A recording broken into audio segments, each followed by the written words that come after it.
first episode of Sports Vibes Podcast, man. Y'all already know the vibes. So, this is a weekly show. I'm going to be coming to you every week talking about the biggest news in sports, anything sports related, really. We'll have hosts, we'll have all kinds of things, but first and foremost, we do sports, baby. That's the number one thing that we do around here, sports. And as you can already see, you see the spread, so you already know my team. A little bit about myself. First and foremost, I love football. Okay, that's my number one love. I love nothing more than football, so y'all know what's up. Then basketball comes in at a close second. Very close second. Alright, baseball, I love my Yankees though. Soccer, nah. I'm a Brazil fan, you know what I'm saying? Let's go. Let's go PSG. You already know my boy Neymar. What else? Hockey. Oof. That's tough.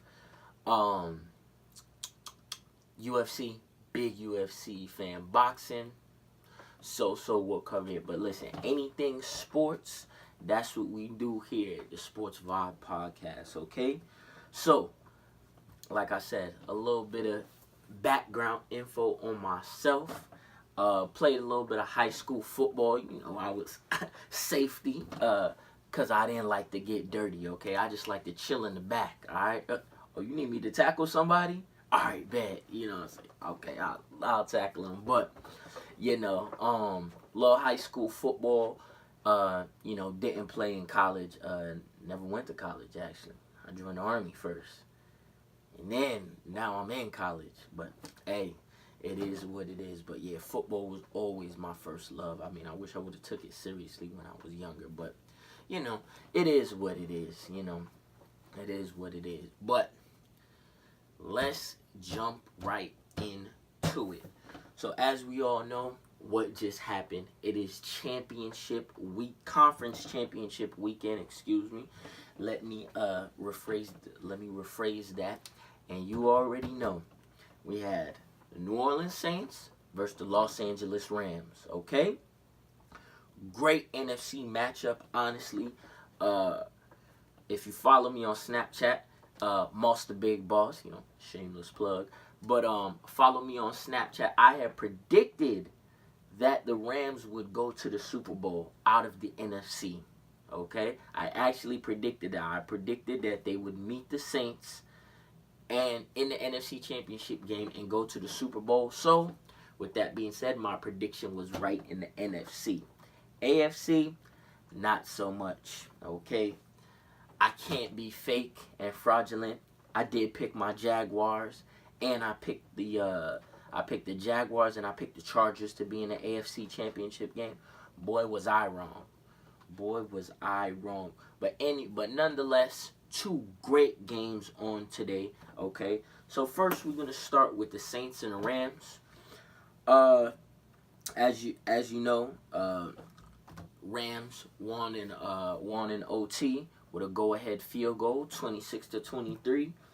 I mean, as far as the game goes, to me, I guess to tell you the truth, both quarterbacks played, you know, fairly decent. I mean, you know, Goff, you know, threw for 297, you know, 25 of 40, 62.5% completion rate, and 1 TD, 1 INT. You know, pretty okay game. QBR 75.1. That's a, you know, pretty okay game. He had one fumble. CJ Anderson, 16 carries, 44 yards. Now, this was the biggest shocker to me was the Todd Gurley. Todd Gurley only had 4 carries for 10 yards. He did have a touchdown. But I don't know if Todd Gurley is injured, if he's hurt, or what's really going on, because I mean he seemed fine on, you know, the plays that he had to carry the ball. So I don't know if it was just Sean McVay, you know, really wants to use up CJ Anderson, because, you know, more than likely CJ Anderson is probably gonna go elsewhere. You know, I doubt they're gonna give CJ Anderson any kind of substantial money, to be the backup running back. I don't know if he would take it. I'm pretty sure he would take whatever other offer is out there, even though he was cut by 2 teams earlier this season. So we don't know. The emergence of C.J. Anderson, actually, to tell you the truth, I really think is very important for the Rams. I mean, like I said, with a hobbled Todd Gurley, I mean, you can't really do much in the run game. But C.J. is picking up the slack very, very well. As far as receiving for the Rams, I mean, Brandon Cooks had 7 receptions, 100 yards. He did have 8 targets. So, I mean, he caught over 90%, of his targets, which is good, which is, amazing. And I'm like, damn, but I can still tell that this team, they miss Cooper Kupp. They really miss Cooper Kupp. That was really a big blow for them when Cooper Kupp went down earlier this season. But I mean, I feel like Brandon Cooks is really picking up the slack. Higbee had their only receiving touchdown. What else? Let me see. On the defensive side of the ball for the Rams, Ndamukong Suh 1.5 sacks. Okay, Dante Fowler had another half sack. I mean, to tell you the truth, I mean, you're playing alongside Aaron Donald, who will probably win Defensive Player of the Year again. This will be his second time. I mean, for Ndamukong Suh to step up like that, I mean, that's what they paid him to come here and do. I mean, they paid this man to come and wreak havoc, and that's what he did today. I mean, I felt like they were really pressuring Breeze. I mean, Breeze is a seasoned veteran. He's been through this, but I really felt like they were getting a lot of pressure on him, especially on that one interception when Fowler hit Breeze, which could have honestly easily went against them and could have been roughing the passer, the hands to the face. But refs, what can you do? What can you do? Transition to the other side of the ball, the Saints. So Breeze, 26 of 40, 65% completion rating, 249 yards, 2 TDs, 1 interception, a 60.1 QBR rating. I mean, by Drew Brees standard, pretty pedestrian performance for Drew Brees. I mean, it's not completely terrible, but we've seen Drew Brees play a lot better. You know what I'm saying? A lot better. I mean, Mark Ingram had 9 carries for 31 yards. Kamara only had 8 carries for 15 yards. I mean, the Rams' defense against the run was very surprising to me. Now, I did say, they stopped Zeke. They kind of prevented Zeke from going off and stuff like that. But I don't know if you were going to be able to prevent Kamara and Ingram from going off. But they held them both pretty much in check. I mean, together, all in all, you're looking at, 17 carries for 46 yards between the both of them. I mean, if you're the Rams defense, Wade Phillips, I mean, that deserves a hand clap because, I mean, to stop those two production, I mean, that's their bread and butter, is running the ball, that 1-2 punch. But Alvin Kamara did have 11 receptions for 96 yards. He had 13 targets. So, again, very, high catch percentage. We're talking about 90+%, as far as Drew Brees throwing the ball to Alvin Kamara out of the backfield. Now, Michael Thomas, I really thought Michael Thomas was going to have a big game. And not because he had a big game the last time these two played, was just because I really felt like Sean Payton was really gonna try to open up, the running game, with that Michael Thomas threat. Honestly, I mean, but he only had 7 targets. He had 4 catches for 36 yards, no TDs. I mean, Michael Thomas is an All-Pro, and to me, those are not All-Pro numbers. I mean, I understand, I understand the Rams secondary is one of the better secondaries in the NFL, but I mean, Michael Thomas is one of the best wide receivers in the NFL, clearly. He's an All-Pro. So, that was an area. Ted Ginn had 3 receptions for 58 yards. He also had a fumble. So, as far as the defensive side of the ball, with Cam Jordan and those boys, Cam Jordan only had 1 sack. If you watched in the fourth quarter, at the end of the game, closer towards the end of the game, or it might have been in overtime when they sent the blitz. They sent the blitz to try to get Jared Goff, and they literally almost got him. And he just barely got the ball out to his tight end. I mean, great job for Jared Goff. I mean, that's just, listen, the man made plays. I mean, all in all, I really feel like I did pick the Rams to beat the Saints, but I can't lie to you and say that I didn't second guess myself before the game started. Just for the simple fact is that it's just very tough to beat the Saints in the Superdome. Especially with that crowd, those Saints fans. Oh my gosh, it's ridiculous, man. I can't tell you how crazy it is. Like, just to win it in that building and to beat Drew Brees. Drew Brees been doing it for so long and stuff, and I really felt like the experience of Sean Payton and Drew Brees together collectively would have put them over the hump, but I guess I was wrong. So my early season prediction of the Rams making it to the Super Bowl did come true. So congratulations, Los Angeles Rams. You were on to Atlanta, okay, for Super Bowl 53. All right, are you guys excited? Are you guys excited? Because I am, okay? I am. So now, let's get to the game. Let's get to the real deal, Holyfield. The AFC Championship game between the New England Patriots and the Kansas City Chiefs. Boy. When I tell you that this game was a roller coaster of emotion, I can't make this up. What was it? Almost 30 points scored between the both of them in the fourth quarter. I mean, that is just ridiculous. I mean, listen, shout out Patrick Mahomes, shout out Tom Brady. I mean, what can you do? I mean, it's timeless Tom. I mean, this is their 8th consecutive AFC Championship game. This is what this man does. This is what he does. And I did pick the Chiefs to win. And it just, and you know what hurts me? It hurts me because every time I bet with Brady, I lose. Every single time I bet with Brady, I lose. But when I bet against Brady, he wins. Every time. In 2007 against the Giants, I went with Brady. I said, 18-0, number one, 50 TDs, Tom Brady. You know what I'm saying? Randy Moss having a record-breaking year. They're going to crush the Giants. 2011, I bet even more that the Patriots would beat the Giants. I said, definitely Tom's revenge. No question. Tom is definitely going to do it. What does he do? Loses. Tom versus Seattle. I said, man, that Legion of Boom, it's just a little too tough. They just won a Super Bowl the year prior. They're riding that high. Their defense is crazy. They got Russell Wilson. Tom wins that. Okay? Now, disclaimer, I did pick the Patriots to beat the Falcons in that Super Bowl in Houston.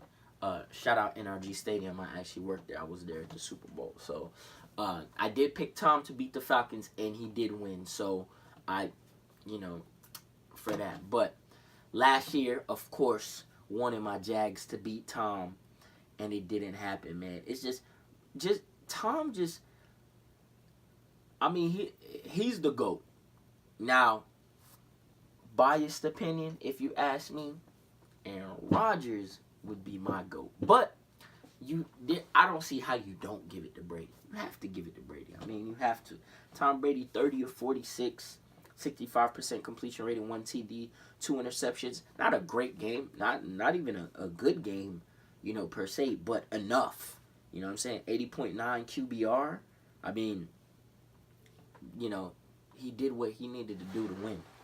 Sony Michel, 29 carries, 113 yards. Now, that was actually the surprise that they threw the ball 46 times and they ran it 29 times. I mean, usually you don't see that high. That's a lot of plays. That is a lot of plays. Alex Burkhead had another 12 carries, for 41 yards. He had 2 TDs. Sony Michel had 2 TDs. I mean, the Patriots are really running the ball, making a concerted effort to run the ball. James White had 6 carries for 23 yards. Regular stuff for James White. Now, Julian Edelman, let me just say, Julian Edelman, I mean, I just don't understand. He's not the biggest receiver. He's by far not the fastest receiver. He's not necessarily the best route runner. He doesn't necessarily have the best hands. But you know what Julian Edelman can do? Play football. That's what that boy does. He plays football. He's a football player. Like, he just literally just makes catches when Thompson. Julian Edelman. Listen, Julian Edelman is a baller, okay? He deserves props.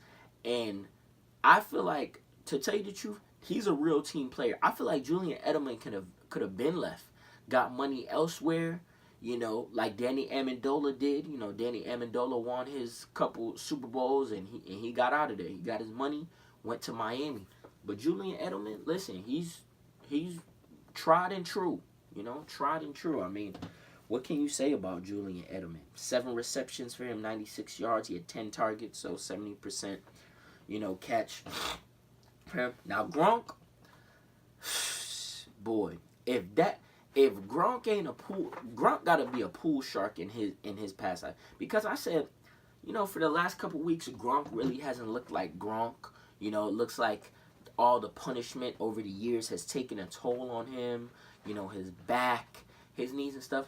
But that boy plays football. I mean, 6 receptions, 79 yards. I mean, nothing super spectacular. But when they needed to make a play, they needed to make a play. Tom, what was it on that third down? On that third down, and Tony Romo even said it in the broadcast. You got Eric Berry matched up one-on-one with Rob Gronkowski, and he throws the fade. I mean, what can you do? What can you do? I mean, it's just tough because I felt the safety should have came over and helped. I mean, I feel like you just got to anticipate. You got to know Tom is going to go to Gronk. I mean, I know you should never sell out on something completely, but I just feel like when you know what he's going to do. Bill Belichick wants to put the ball in his best player's hands. And Gronk is, listen, throw that ball up to Gronk. He's coming down with it, man. 9 times out of 10. The Pats had 4 sacks in this game. You know what I'm saying? They had 4 sacks, which is actually crazy because the Kansas City Chiefs led the NFL. Technically, they tied the Pittsburgh Steelers for most sacks in the NFL this season. And the Pats had 4 sacks to the Chiefs 0. I mean, if that's not a case of the story right there. I mean, they just couldn't get any pressure on Tom Brady, none whatsoever. And I'm like, gosh, because he just gets the ball out so quick. I mean, Tom Brady is just. What more can you say about Tom Brady? I mean, just the GOAT, man. On the other side of the ball, Patrick Mahomes, my homeboy. Shout out Shannon Sharp. Just Patrick Mahomes, 16 of 31, 295 yards, 3 TDs, 0 picks. QBR 73, a passer rating of 117. I mean, Patrick Mahomes, damn near played a flawless game. I mean, he didn't turn the ball over. I mean, when young quarterbacks playing in the playoffs or high-stake games, when the pressure gets on them, we tend to see, some rookies or, young quarterbacks, in Patrick Mahomes' case, not a rookie, but he is a first-year starter. I mean, they'll crack under pressure, things of that nature. Just, because it's just a little overwhelming. I mean, listen, Patrick Mahomes seems so smooth. Like, the attitude I feel like Patrick Mahomes has is he knows that once Brady gets out of there, Breeze gets out of there, Rivers is kind of gone, and then you'll still have a couple years of Aaron Rodgers and stuff. But Patrick Mahomes is really the next. No disrespect to Andrew Luck. I know Andrew Luck is still fairly young, but Patrick Mahomes he's here. He's here to stay. Listen, he's here to wreck this league for at least another 10 years. I mean, just amazing from what I saw. The poise that I saw him play with. I mean, just he didn't seem rattled. He didn't get upset. He didn't, there were a couple throws I thought, he might have just missed. That one throw, what was it, like 16 seconds left, he just threw in the back of the end zone. I don't know where that one was going to, but, hey, nonetheless. So, I mean, like I said, pretty solid game for Patrick Mahomes. Damian Williams had 10 carries, 30 yards. Now, this is going to be a very unpopular opinion, but I really and truly believe that the Kansas City Chiefs miss Kareem Hunt. I mean, listen, you got to make the bed that you lie in, and he did what he did, so whatever happened to him happened. But, boy, if the Chiefs had Kareem Hunt in this game, and not even necessarily for his rushing ability, but just catching balls out of the backfield. I mean, you look at Damian Williams, he had 5 receptions for 66 yards and 2 TDs. I mean, if Kareem Hunt could have even done that, also just imagine what Kareem Hunt could have done in a running game, or just given that space, or you could even have both of that. I mean, I just really think that was a significant blow to the Chiefs, losing Kareem Hunt. I really feel like he could have helped them. One of the big things that stood out to me too was Tyreek Hill. I mean, how Bill Belichick was able to neutralize Tyreek Hill. I mean, he had 1 reception for 42 yards. He was only targeted 3 times. I mean, Tyreek Hill, this is the most explosive wide receiver in the NFL. So for him to have only 3 targets and 1 reception for 42 yards, it tells me that Bill Belichick said, look, we're not giving up the huge plays to Tyreek Hill in the passing game. We'll let you get, whatever dink and dunk, hit the flats. We'll let you hit Travis Kelce across the middle for whatever 7, 8 yards. But that's about it. I mean, that's really what happened. Travis Kelce, 3 receptions, 23 yards. He had 5 targets. I mean, it's just, I don't think the offensive side of the ball really lost the game for Kansas City. It was more so the defense. I mean, like I said, if you were just even able just to sack, Tom Brady 1 or 2 times, I mean, think about the not necessarily the fear, but just the psychological, like, oh man, listen, Tom Brady, he don't want to get hit, so you start moving your feet a little bit more. You start throwing the ball before you're supposed to because you think you hear something. I mean, just anything, really and truly. I mean, look, it is what it is. I mean, a lot of people will also say that Ford offsides penalty cost them the game because the ball was intercepted. But, I mean, hey, look, man, Patriots is in the Super Bowl again. It's crazy to say. I mean, hey, that is that. I mean, so there we have it. Pats 37, Chiefs 31. I mean, just all in all, great game. Both games went into overtime. I mean, you couldn't have asked for a better conference championship week than this week. So, Super Bowl 53 in Atlanta, Georgia, Mercedes-Benz Dome, Sunday, February 3rd, 2019. You will have the Los Angeles Rams versus the New England Patriots. So now for my predictions, and God, it is gonna kill me. I wanna bet against Tom. I really do. Everything in my heart says go against Tom, but I'm gonna have to go with the Patriots. I'm gonna go with the Patriots just for the simple fact is that, listen, man, Tom's done this. Tom's done it. He's been doing it. I know he says he wants to play till he's 45, but I don't see that happening. Sunday, I predict that the New England Patriots will beat the Los Angeles Rams. I got the game 29-23. Pats. Tom Brady does it again. He's 6. He has 6. Bill Belichick has 6. And I think Tom rides off into the sunset. Now, I mean, that's a very bold prediction, but that's just what I see, man. I mean, like I said, this is it's crazy. It's ridiculous, man. It is ridiculous what they've done over these last, 19, 20 years in that Patriots dynasty. So, yeah, I got the Patriots 29, Rams 23. Pats win their 6th Super Bowl in franchise history. They tie the Steelers. Sorry, Rams fans. I would love, for Aaron Donald, Marcus Peters, Aqib Talib, and them boys to get another one. But it's going to be tough. That bad man in New England, man. He's just a bad man. It's just crazy. So, those are my predictions anyways. But, listen, if you like what you heard, like, comment, subscribe. All my social media information will be down below at the bottom. Just, listen, y'all stay blessed, be beautiful, and until next week, man, you know the vibes. I'm out.